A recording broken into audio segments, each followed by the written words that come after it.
Yo, it's Papa Pig and Pleasure Pete. We're here with Young Coffee, the Ease of Threes. The bathroom. It's like, yo, there's fucking trash in it. It's a rage room. Oh, dude, there was so much fake blood in the bathroom after I left. Yeah, I left that bathroom look like a fucking massacre, dude. There was fake blood on everything. My name is Pleasure Pete. Pleasure Dome Records, headquartered out of Nashua, New Hampshire. I'm Papa Pig, lead singer of the band Long Pig. Alright, so how do you guys know each other? How do you guys... I've met Papa Pig before, so how long have you guys known each other? Actually, we were just talking about this in the car on the way. We met through D&D. We played Dungeons and Dragons together once a week, on and off for going on, like, I think 8 years now? I want to say 8 years, yeah. So through Dungeons and Dragons, I knew Pete's music in high school, and we had a mutual friend, and I actually, before we ever met, used to send songs to you, and you would give me constructive criticisms. Do you remember that? I would do it through my email, and it was things I recorded at my I do remember this, yeah. Although I didn't realize that you were the same person that was sending me songs until long after we had met and started playing D&D, until our mutual friend Jimmy brought it to my attention. But yeah, we met through Dungeons and Dragons, and we've known each other for better part of a decade now. Yeah. You guys said, Papa Pig, you said you started sharing music. So how did the music's collaboration start? Where did that start? I mean, I've been recording music for probably 20 plus years now. And I was seriously recording music for at least, 10, 15. I put out, not a studio album per se, a home studio full length, over 10 years ago. And so I'm not sure if you were still in high school then. Yeah, I was in high school when that came out. But grab that. Yeah, so he was still in school when that came out, and it was, I think I probably printed like 300 copies, and so it got around locally. This was well before even SoundCloud or anything like that, so there was no digital or anything. To this day, it's not streaming anywhere or anything like that, but that was what kind of got me started, and that's what, to my knowledge, is that the first music that you heard from me. I don't think there would have been anything else that would have been released beyond, smaller hip-hop circles. Right. So has it always been strictly hip-hop, or have you delved into other genres? For me, it's been primarily hip-hop. I've been writing poetry my whole life, since I was probably 5 or 6 years old. When it comes to music, I've always flirted with trying to be in a rock band, but I've never been able to actually put it together. It was never more than just kind of a dream. Hip hop is, my main love in life, and it's what's driven me musically since I was a kid. So it's always been the mainstay. There was a brief period in time when I played with a funk band from Lowell. There was a band called the J Connection.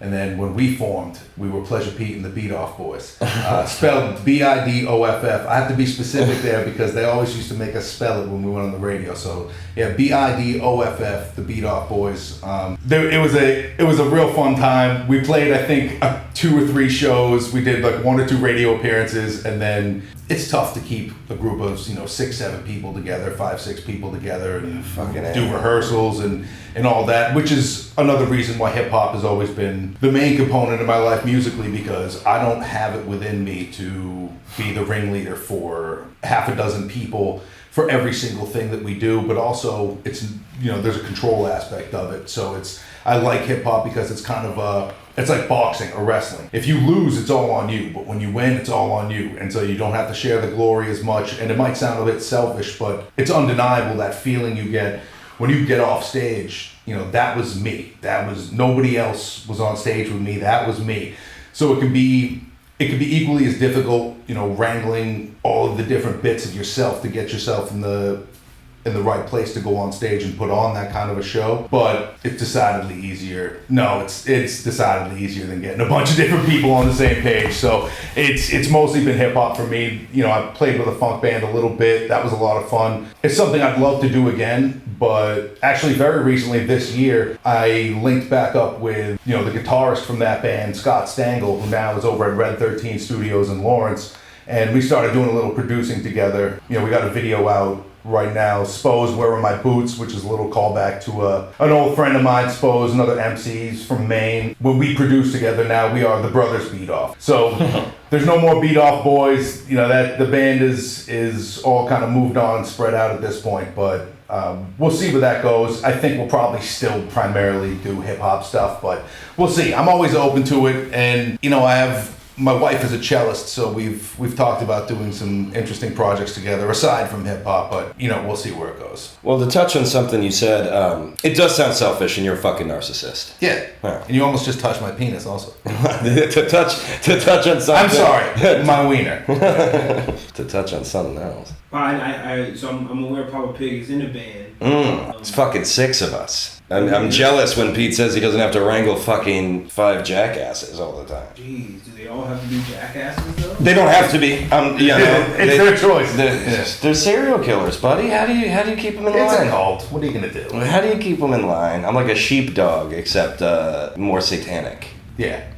Okay. I don't know how to take that one. You just take it and put it in your back pocket, baby. You just keep that one's for you. All right. So for both of you, like who's the earliest influences? Because Papa Pig, I know you started rhyming as well, doing hip hop as well. Yeah. And shifting from that. So in Pleasure Pete, you say you started with poetry. So like there has to be influences before the music, or that ultimately got you into the music. That was also, to me, I see it like there are people who I consider like poets as well who do hip hop. Yeah, my mother introduced me to poetry. It's actually from a poem, the Coleridge poem that my record label was named, Pleasure Dome Records, which, the line is, "In Xanadu did Kublai Khan a stately pleasure dome decree." So I've always that phrase has always been in my head since I was a very young kid. Primarily musical influences on me. My first real influence that I can remember that, really bugged me out and made me want to be a performer was Frank Zappa. Frank and the Mothers of Invention specifically. The album Just Another Band from LA, which is a live album, is for me probably the biggest singular influence on me musically that I can think of. After that, we jump right to the Fat Boys and Busta Rhymes. And although they came out at very different time periods, I was introduced to them at a very similar time. And Busta Rhymes blew my fucking mind. When I first heard The Coming, I just lost it. I realized, this is what I want to do. I had already been writing poetry, and I realized, okay, here we go. And then very quickly, through friends of mine that were skateboarders and their older brothers, I was introduced to a ton of hip hop via skate tapes.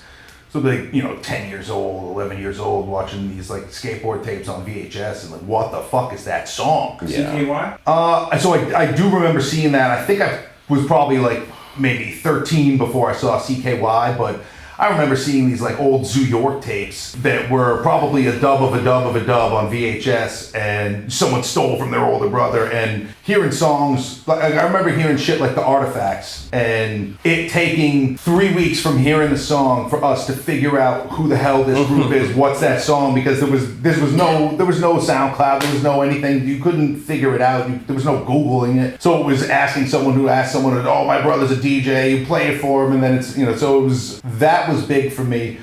Busta Rhymes, huge. Frank Zappa, huge. I was joking around earlier. Tolkien, huge. That girl tape, Yeah Right? That had a lot of good hip hop. You ever see that skate video? Maybe. Because I wasn't a skater, I didn't really know them as like, I didn't know them as, that's Zoo York 1 or that's the girl tape, blah, blah. I knew it as, what's the tape with that MF Doom song? Right, what's the tape with that Artifact song? What's the tape with that, DITC song? What's the tape? And so I never really knew the skating part. I barely knew the name of any skaters. There's like 2 skaters I know, Cardiel and fucking Tony Hawk, or like, I don't remember the names of any of these dudes. I just remember hearing like, holy shit, rewind it for the song. Yeah. But yeah, skateboarding culture had a lot to do with getting me into specific genres of hip hop, but I've always just loved it, and I've always loved all types of music, with exceptions. There's certain shit, and I know that it's cliche to say, but I just can't listen to country music. I fucking can't do it. That's what I don't want to hear it. Yeah, I like everything. I like everything but country. And I don't like everything but country. There's a lot of other shit that I hate too. I can be a bit of a Debbie Downer when it comes to talking about music, because I have more negative things to say generally than I do positive, but we'll keep it positive today.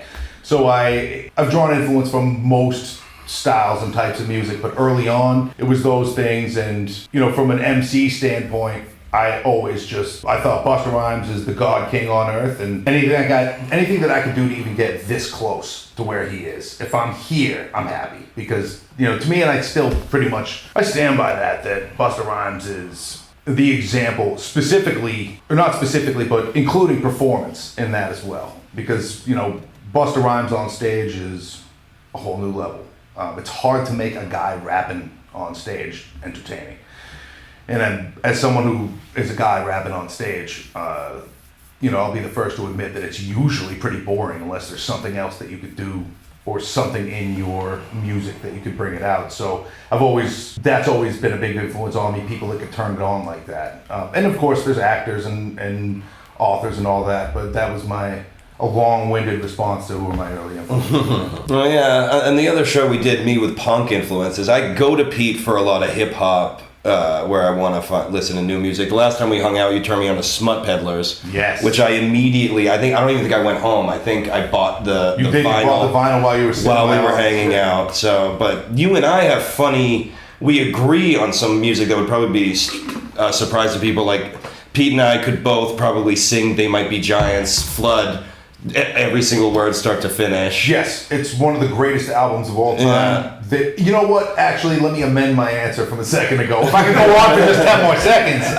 They Might Be Giants is huge influence on me, but also, hands down, hip-hop or not, the greatest live performance I've ever seen in my life. Was They Might Be Giants? They Might Be Giants. I agree. At the Paradise, probably, 2008 or 9 or something like that. It was fucking phenomenal. They're so goddamn good. They're so good. So good. I went and saw them with our Dungeon Master at a free show that they did at a park in this was 5 years ago. Pause for a second. We're still talking about D&D. Yeah. Yeah. I wanted to be very clear. You got a mask on. We're in some weird red light. Yeah, we fucking saw them and we met up with Jimmy, who is our mutual friend that introduced us to each other. And we saw them and it was a free fucking concert in a park and they slayed. I agree that it was my favorite show I've ever been to. Yeah, they're incredible. And they're so eclectic. Speaking of an influence, huge influence on Long Pig, the way that each album is so eclectic. It sounds like it could be a different band every song. Almost like Ween or something, but they have their sound. You fucking know it's them from a mile away, and that's what I want to be like. I don't want to sound like them, but I want that eclectic record where it's me from a mile away, but no two fucking songs are even in the same realm. Kind of like the Pixies. Kind of like the Pixies. Where they can have an album that's completely not them, but it's them. Right. Yeah. Right. Yeah, they're masters of that, and to your point, having an identity in art in general, not necessarily just in music, but that's such an important and a huge piece of the puzzle that I think is lost on a lot of people, especially people that are at the ground level, regardless of how long you've been doing it, and finding whatever it is that brands you as you and allows people to, within 10, 15 seconds of the song, or within 10 seconds of looking at the painting, or reading the poem, or whatever it may be, or eating the meal, they know, oh, this is a Pleasure Pete. This is a Long Pig. This is the idea that you can flip through being an artist, the life of being an artist, and search for 20 different identities is folly. It's something that a lot of people want to do because it's easy to just go with the wave, but you've just gotta the most. I don't want to say the most successful because that word pisses me off, but the most the most memorable artists, the artists that made the biggest, longest lasting impact on culture and society are the ones that put their heads down and just kept going. They kept going as them. And so that's a lesson, I think, to a lot of young artists, and one that I don't think is reinforced, enough. But that's a great point to make. Agree. I mean, you can't fucking Papa Pig, your wisdom knows no bounds. you can't stick if you're following fads. It's like, even if you're fucking the flavor of the month right now, if what you're doing sounds like everyone else, then you also get washed away when it gets washed away. Even if you were at the highest, if you're going on fads, you're going out with that same wave. Yes and no. I think that you can make money that way. You can, but it doesn't have sticking power. Well, it might even. To this day, you probably can sing at least 8 bars of that song, Barbie Girl. Mm-hmm. Okay. That song shouldn't have sticking power. It's not deep art, but there's sometimes you can get by doing that, and you can do something that is lasting. It's just not most of the time, and it shouldn't be the goal. But now we're talking about the difference. And well, what do you guys think? Let me jump in. What do you guys think then on like a lot of people saying that like, hey, if you have 1,000 people solid rock with you, they're gonna buy everything that you do, regardless if you stay on trends, regardless of what you put out. Even if you put out some shit that doesn't sound like your last shit, you have 1,000 people who are gonna rock with you every time. Like, does that then, to your point, like keeping your head down and working, like you can make a difference that, you know what I'm saying? Like 100%. To me personally, you can make a difference doing it that way with a solid people than chasing the trend or trying to hop on some shit or chasing fucking success, which in today's realm, success is likes, followers, and streams, and how many plays you get. But yeah, I think that you're absolutely right. You hit the nail on the head. That's the dream, especially for the independent artist. Yeah, building a small intimate audience should be your absolute goal. Anything else, that's butter. Anything else is cream on top. That's awesome. Mm-hmm. But actually, do you remember the song? I don't know, it's probably like 1997 or whatever, but Dot X, Ari the Rugged Man, 50,000 heads. There's only 50,000 heads that are true to this. It's, the message of the song is that, all those big, giant, record sales numbers, fuck them. 50,000 heads. There's 50,000 real hardcore hip-hop fans, and that's all you need. Because you don't need to sell 10 million records every time you drop a record. If you have, let's up the numbers a little bit. Let's say you have 10,000 fans that are loyal fans that love what you do. Well, every time you drop something, you can't necessarily expect 100% of people to buy what you're doing or stream what you're doing or press that like button.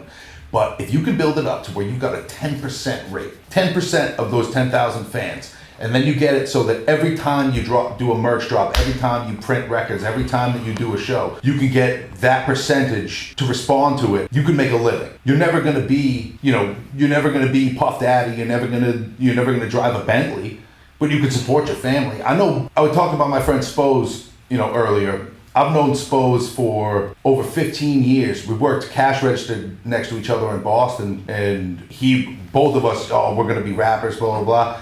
He ended up doing it, signed a major label deal, got out of it, has been independent for over a decade. He raises a family of 4 kids, and he does hip-hop music. He's on tour right now, making money for his family doing hip-hop music. He doesn't have 100 million fans. He doesn't have 100 million likes. And he doesn't have all of these things that people want you to believe should be the goal. But he can support his family, and he gets to do what he loves. And he gets to do it for a long period of time. Most people, hip-hop specifically, I don't know it as well as other genres. I don't know other genres as well as I do my experience in hip-hop, but hip-hop is like NFL careers. There are certain people that, they can make it last for 20, 30 years, but the average person, it's in and out. 3-4 years of making money, and then you're donezo. And then for the people that are super lucky, you build up a fan base in Europe, and you can do the European tours a couple times a year, but there's a cap on that. For the people that are even luckier, if you become quote-unquote old school, you can get picked up on some like old school rap tour and featuring, and it's like all the people that you love from the songs from the movies, basically. Those dudes make probably, I can't speak for them, but they make a ton of money in Europe as well. For sure. Because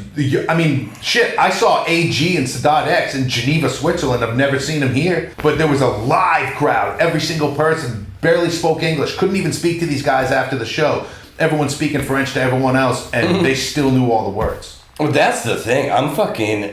If I can just get some kid to sing my words back to me that's not fucking dating my drummer or something, that's the business for me. Is hearing the words sung back at me, and I don't know who you are. This tune, you just dug it, or like you see my stupid fucking band with the blood and the mess, and like it's so theatrical. And if seeing us and listening to us is like your form of entertainment, like it's special the way that I dig when I see a band, It'll happen. Giving that back, that's the fucking business. It's an incredible feeling. It hasn't happened to me too often. I remember the first time it happened. I was doing a show at The Good Life in Boston, and it was the first time that I ever performed in Boston proper. And there was this internet radio show. and they got me booked on that. And so I showed up to do the show, and I started doing a couple songs, and I was a little nervous, but I'm like, okay, they're not booing me yet. It's okay. And then I did the song, which, and we can go into this later, but it's another time. But I started doing Butterscotch, Straight butter, which is what most people, I guess, it was. That's the hit. It was like a hometown favorite. That's the hit. That's what I would always close my shows at home with, and all that. And I started hitting that song, and this dude that I've never seen in my life gets up in the front, and he knew every fucking word, and it blew my fucking mind. And that point actually was one where, and I've had a lot of, these over the years of music, but that was one of the high points where I decided, okay, we're gonna make a run at this. We're gonna actually do this. I remember when I saw you with Brady at the Nashua Garden. You were doing Butterscotch, and someone was singing the words, and you go up to them and you put the mic up to them, and they either choke or they didn't know the words or whatever. I think they said wrong words, like they made up the wrong words. Well, you know what? Sometimes Which you was so take funny. swings, and and you took it back, and you're like, yeah, that was close enough, I mean, it's that was I remember that. Yeah. Shows at home always good fun. Okay, let me ask this, and hopefully it doesn't sound rude. How old are you? Me? Yeah. 69. Spiritual. No, I'm 35. And I'm 32. So, which that means, I couldn't remember how old you were. That means we were in school together for 1 year. Maybe not, because when I was in school, junior high was still 9th grade. So no. Yeah. No then. Well, because I went there, I went to high school for 4 years. And you went for 3? Well, I mean, I graduated, but I went to like the physical high school. Yeah. Okay, so then we were never. They're going to think I only went to high school for 3 years. Guys, I promise. They changed it. Where we're from, the high school used to be 3 grades, and then you graduated and they switched it to 4. I believe so. Is that how it went? That sounds right. Okay, so we never were in school together. No. But also there was like 4,000 kids at our school. Yeah, we had a big school. We went to the same school, just not together. What school? Nashua High? Nashua High South. Because then they... Well, no, I went to Nashua High, and then my senior year, it got split, so I went to Nashua High North. Oh, you went to North? Oh, yeah, that makes sense. North of the river, brother. Oh, okay. So even if I made it, even if I was a year older, you and I would have been in different schools. Yes. Imagine what could have happened. Oh, my God. Time would be different. That would have been fucked up. You guys could have been beefing. Who says we're not? Yeah. You know what I mean? In another universe, I headbutted you when you were 14. Tell me about it. Interesting. Yeah, I would have made nice music, and then you fucking shit on me, and now my band is, not so nice. You hear that? I was the main inspiration. I get 5%. Yeah. So, tell me about the music scene in Nashua. Hey. So Nashua's always had a very strong hip-hop scene, albeit very small. When I was a kid, so like 11, 12 years old, you could count on one hand like the names of like the real MCs that could actually rap in town. And then there was a few legitimately good DJs and producers. A lot of people from that era actually have gone on and done incredible things in music. Primarily, 2 kids that I looked up to a lot that were a little bit older than me in school, Decap and Brady Watt, were both hugely talented people, and it's in a sense it was kind of easy to gain confidence in our tiny little hip hop scene as kids when there was real talent around. I mean, I when I say real talent, it was Decap and Brady were both miles and miles ahead of anybody else. At a young age. At a very young age. Already. You could see it right, like when you're around real genius, you could feel it. You could feel it in your chest. You could feel it tingle when you hear someone's music for the first time. It was, while other people were knocking out stuff on a Casio keyboard, Decap had an insane mastery of production and drum machines and, the digital side of it. And then Brady was a musical phenom. And just never put his bass down and never put that. And now Brady's in the last decade added, production to the table as well. So it's a lot of people get kind of down on their local scene, and I get why you make the snort, because it is a kind of a tiny scene. And well, for us, we're not hip hop. No, we can't play out around there. Yeah, there's not much of a punk scene. Yeah. The music scene in Nashua was not great, but hip hop has always had a tiny little foothold there, and the MCs that Nashua's produced have generally, or not just the MCs, the producers, MCs, DJs have generally been highly proficient, if not extremely talented. New England makes good fucking people. Funny comedians. It makes good musicians. Yeah, I won't argue that. I won't argue that either. There's something special about this little. It's the seasons. You get so mad at the snow, and then it turns summer, which you've been waiting for, and you're mad at that too. So I'm not mad at the summer. I can get mad at it. I can wear sandals. Yeah, It makes me happy. I'm not a sandals guy. I wear Doc Martens. All right, so tell me about the look, because I seen the taco meat out in a couple videos also. Oh yeah, that's me. It's not a look. That's just me. I like to be comfortable. I like to be sensual, occasionally sexual. But no, especially in the summer. I try and wear linen as much as possible because it stays cool. Arabs breathe through their feet, and I hate wearing regular shoes. So the second that it gets warm enough, I put on sandals of some kind. I'm barefoot. I'm barefoot every day, all day. Oh, I hate wearing shoes.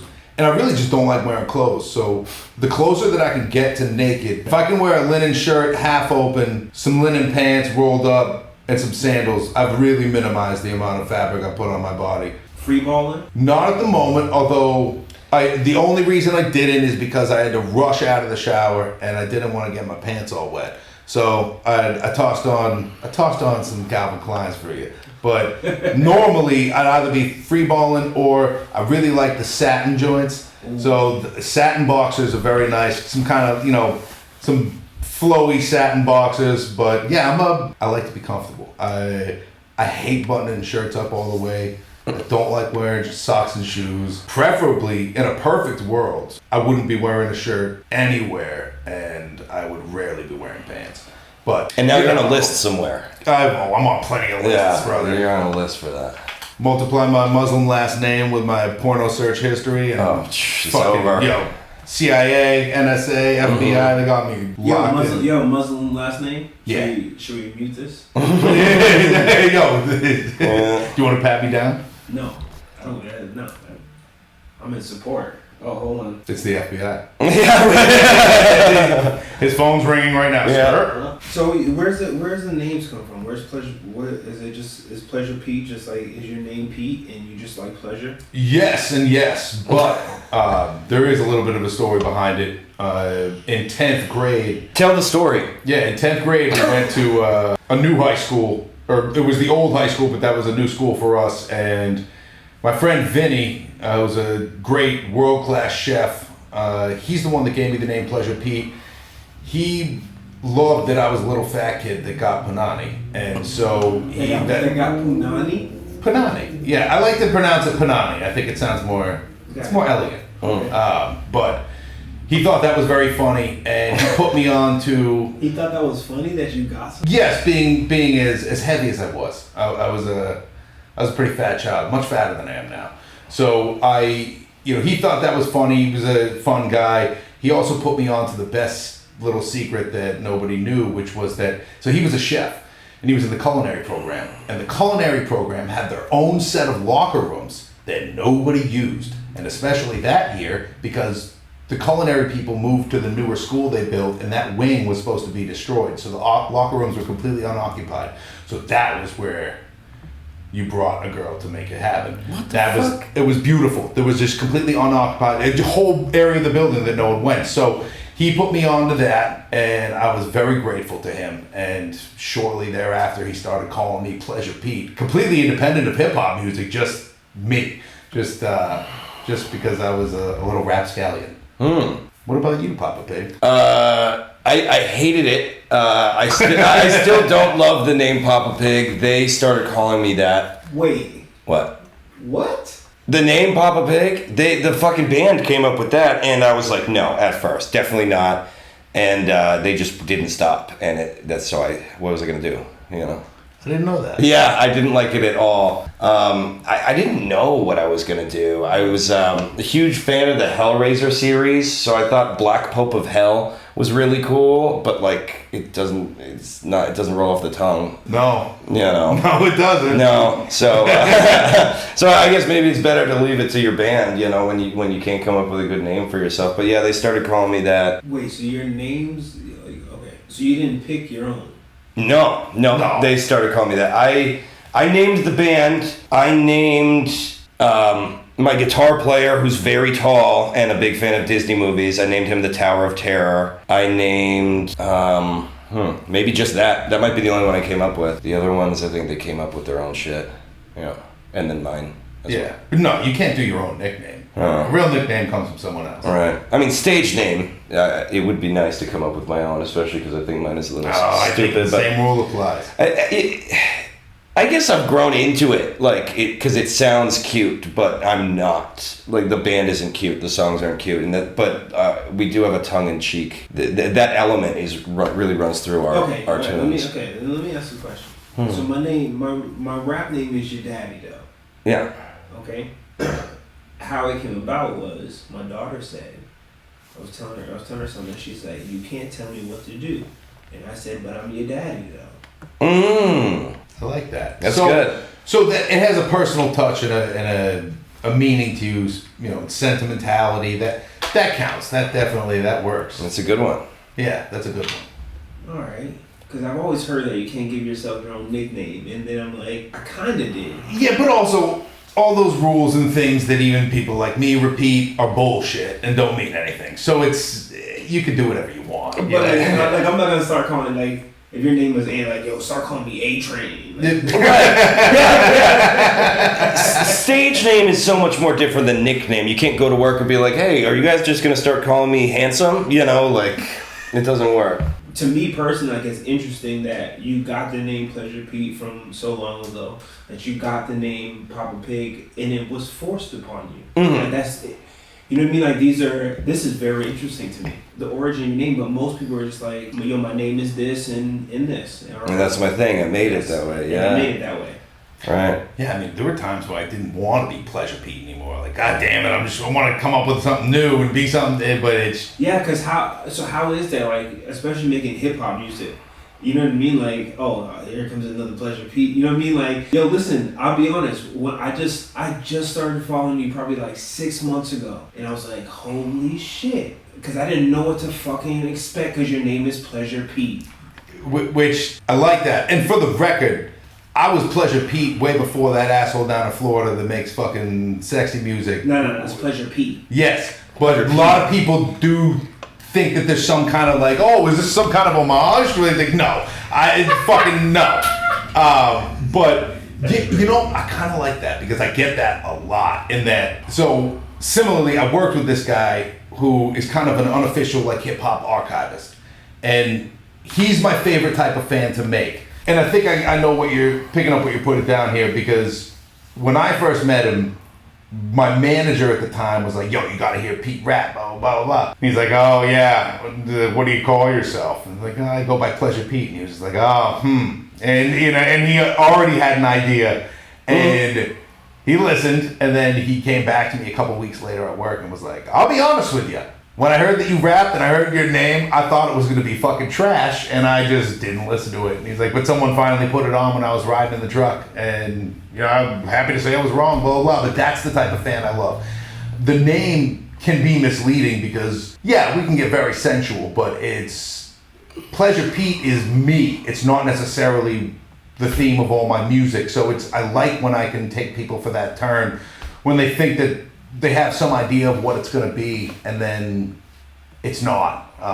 And at least that's my aim. My aim is to be as well-rounded as possible, but importantly, calling back to what Papa Pig said earlier about finding that identity, I'd hope that there's a through line there of continuity where a Pleasure Pete song is still a Pleasure Pete song regardless of its content or pace or, you know, whatever else is in there. Fuck yeah. I've been called Peppa Pig, and that's a quick way to get you and like 3 of your friends chopped up with a chainsaw. Oh shit, I wouldn't have thought of that, but now I'm going to call you that. People have, yeah. That's fucking clever. Yeah. But autocorrect is a bitch. finished. No, it's to my face. But that's why we can't keep fans, is because we're back with Peppa Pig, and remember, the threes are still eating. No, that's fucked up, actually. It's pretty fucked up. Yeah. You know, it's really not nice. I smell the name of a new NPC in next to you. Yeah. When they call me that, it's just... it's fucked up. I just really like that you're sitting here in a balaclava with the John Wayne Gacy t-shirt. Like, I have feelings. Yeah, don't call me a cartoon name, you know? It's not like my band is cartoonish or anything. No. At all. Not at all. There's nothing cartoonish about it. It's very serious. It's a fact. Mm. I mean, I'm sure there's some like weird Japanese cartoons that display the same type of shit that you're talking about, but you'd have to dig pretty hard. It would probably be Hellsing. Hellsing Ultimate, maybe. Oh, Right. You've lost me. You lost me. Yeah. No, so are we doing a little just like rapid fire? Yeah. All right, let's do it. Yeah, let's do that. All right. What's your guilty pleasure? Kid shows. Now that I have little kids, even sometimes when they go to nap, I find myself like, oh, well, I mean, this episode of Arthur's already started. We might as well finish it, you know? The cheap fruit pies from the grocery. Oh, shit. Yeah. You know what I'm saying? Answer. With like the fake cherries in them or the fake blueberries. Yeah. They're glazed with a glass of milk. Which band or artist, dead or alive, would play at your funeral? I'm going to go back to, previous question that we were talking about and say they might be Giants. I think that would probably be the most fitting. Specifically, the song Dead, probably. It's Long Pig for me. Long Pig plays at my funeral. And my wedding. That's a tight answer. Yeah, wedding and funeral. Maybe I can do something where I combine them. I make sure I die. You know what I mean? Time it perfect. Yeah, just to give the guys a break. Who are your heroes in real life? Real life heroes. Or heroes. Can they be dead? Okay. Oh, they have to be alive still? Oh, no. They can be dead. But they have to have actually lived. Yes. Ooh. Dave Brockie, frontman of Gwar. Genghis Khan. What? Genghis Khan, yeah, dude. Is he a good guy? He didn't say who are the good guys in life. He said who are your heroes. Genghis Khan. Shit. I'm kind of drawing a blank here. I want to say... All right, yeah, Genghis Khan, Tolkien, and... Shit. If I'm being honest. No, that's corny. I'm going to say Genghis Khan twice.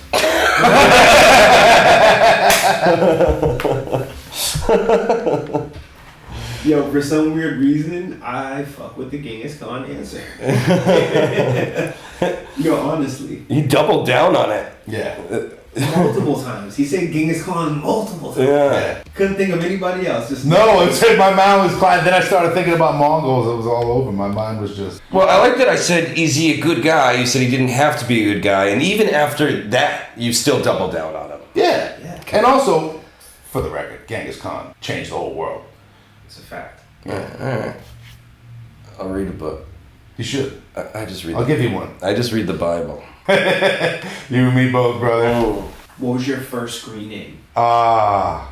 Shit, what was it? It was my first screen name ever. When my mom first got a computer with internet, I was probably like 9 or 10. I remember I don't remember the numbers, but it was Petertron. And because I thought it sounded like a robot or like a fucking transformer or something cool. Damn, that sounds real bad, right? I haven't thought about that in a long time. Mine was MXPXer, which is a Christian punk band. Like a pop punk. See, it's come full circle. Yeah. From a Christian pop band to a Satanist cult leader. Yeah, right. It's come the full pentagram. I still like punk. Yeah. Yeah, it's come full pentagram. I like that. What characteristic are you most known for? Sensuality. That's a quick and easy one. That, and I'd like to think, overall kindness and a fun guy. But no, I'd say sensuality probably. For me, not probably. Definitely sensual. For me, it's probably brutal, gruesome murder and cruelty. And I cook good. I cook well also. So yeah, let's add that. Yeah, let's throw that on for both of us. I also cook well. Yeah, tack that on. Tack on cooking.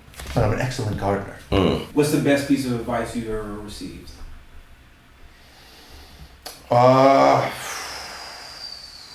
Probably to keep your mouth shut and be a listener when you first enter a situation. It's not a piece of advice that I follow as often as I should, but it's wise advice that was given to me early. But yeah, be a listener, not a talker, especially when you're, first getting into a situation. I say that after the first time meeting you, and I'm just absolutely babbling on about anything that you ask. But yeah, It's actually the nature of the. yeah, but it is good advice. So to anyone else, don't be like me. Do as I say, not as I do. I feel like it's just people in nursing homes are easy to kill. Somebody told me that a while ago, and I can just fucking one pillow, boom, boom, boom, boom, in and out. And I'm out of there. Yeah, not very sensual, but it's true. So it depends. It can get that way. I guess it depends on what kind of music's playing. Mm-hmm. You can make anything sensual. It's called pillow talk. Listen, we're not supposed to talk about the name of the album. Oh, fuck. That's not a bad name. It's not awful. You guys making an album? Well, yeah, I guess suppose now would be a nice time to talk about it. We actually, all jokes aside, don't have a title locked down yet, but Long Pig and Pleasure Pete will be doing a split on cassette, released by Pleasure Dome Records. So release date blank, but yeah, I'd say stay tuned. If you don't already, make sure that you link in with Long Pig and Pleasure Pete, and we'll make some announcements this summer.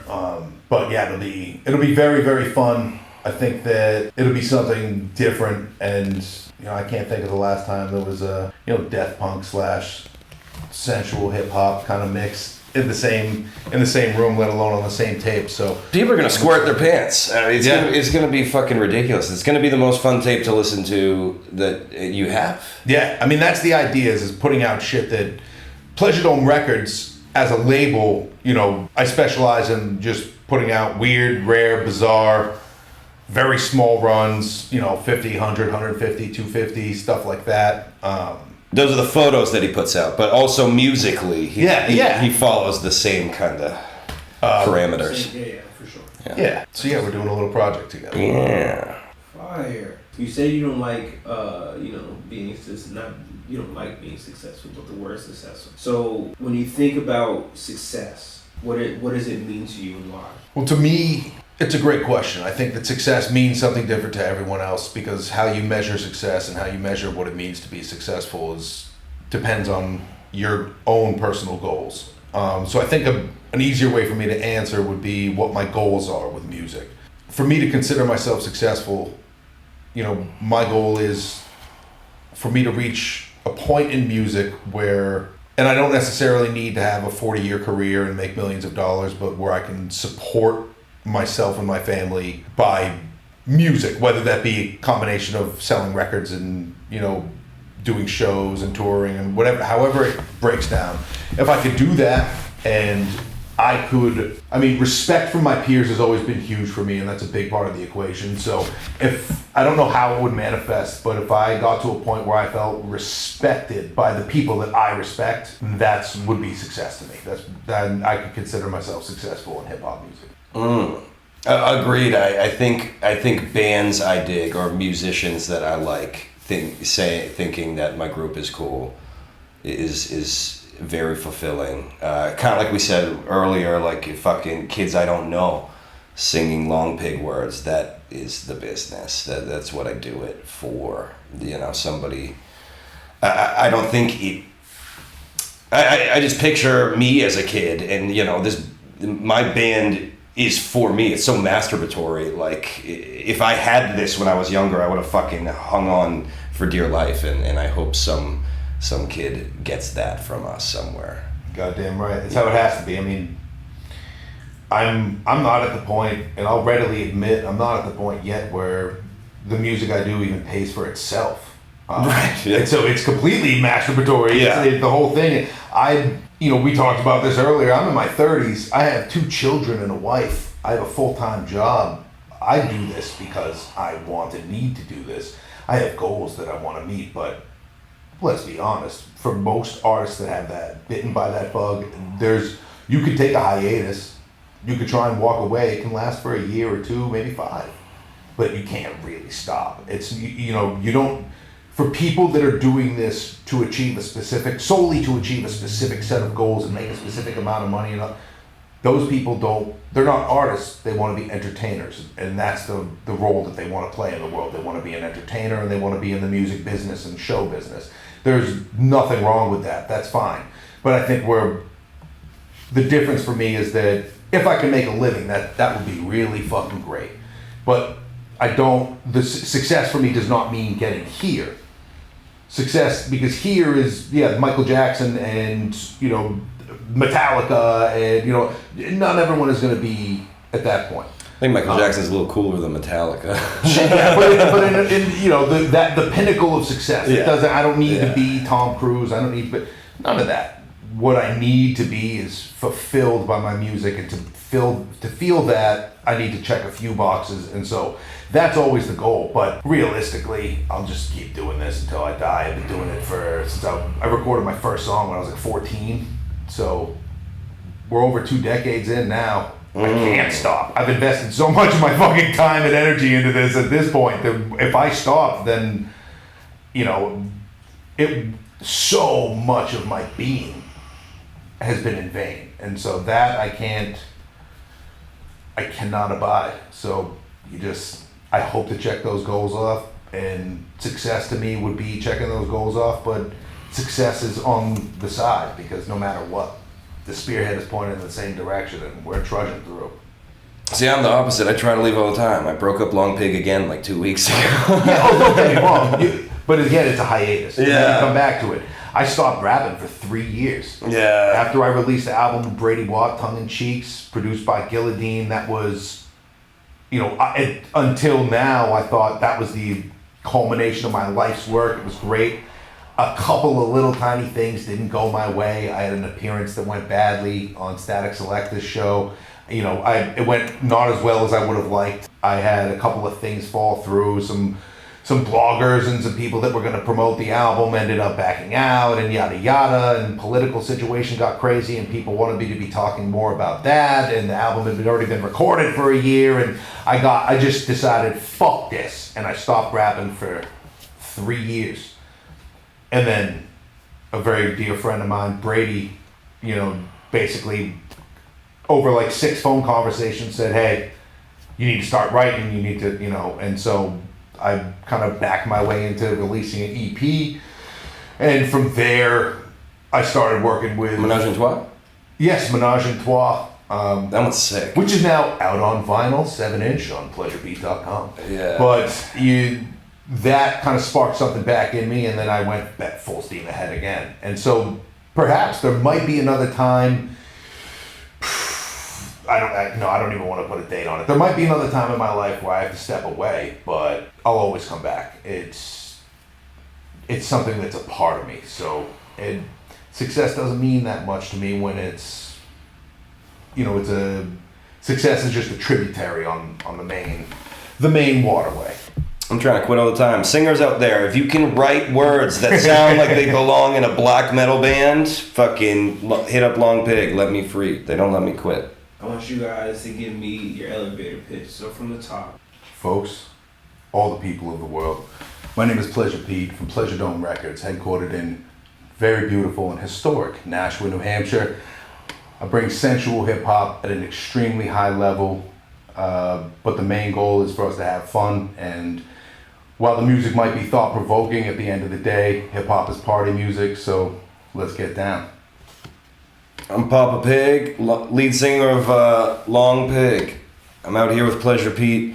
We're saving people from a musical creative drought. Yeah, listen to Long Pig.